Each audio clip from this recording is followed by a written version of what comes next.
Hey future international students, if you're thinking about studying in Canada, you've probably already heard about how amazing it is to live and learn here. But before you start packing your bags, there is one crucial step you need to get through: securing that all-important Canadian student visa. Before we get into it, are you ready to begin your study abroad journey?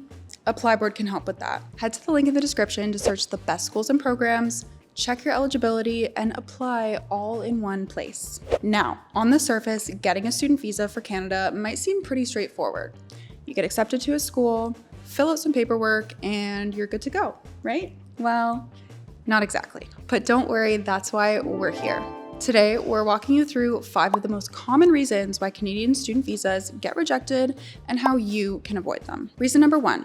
Not including a letter of acceptance. You must include a valid letter of acceptance, or LOA, from a Canadian institution on the designated learning institutions list. Without this, a visa officer might doubt the authenticity of your application or your ability to meet program requirements. So make sure you've got that LOA in hand before you start the visa application process. 2.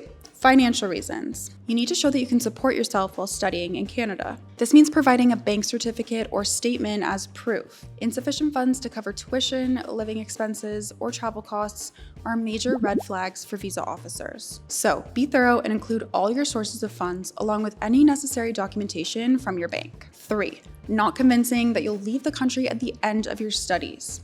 Another big one. Remember, a student visa is temporary.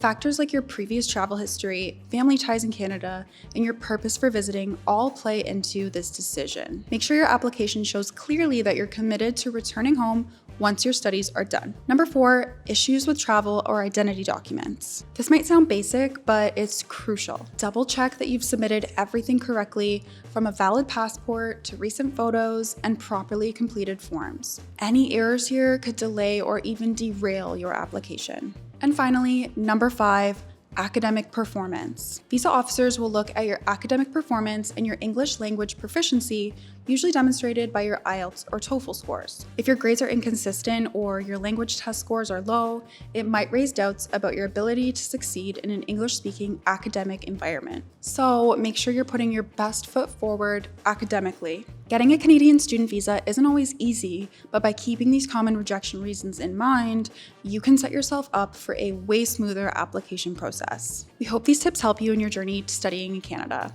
Best of luck, and remember, preparation is key. Thanks for watching, and don't forget to subscribe for more tips on studying abroad. See you next time.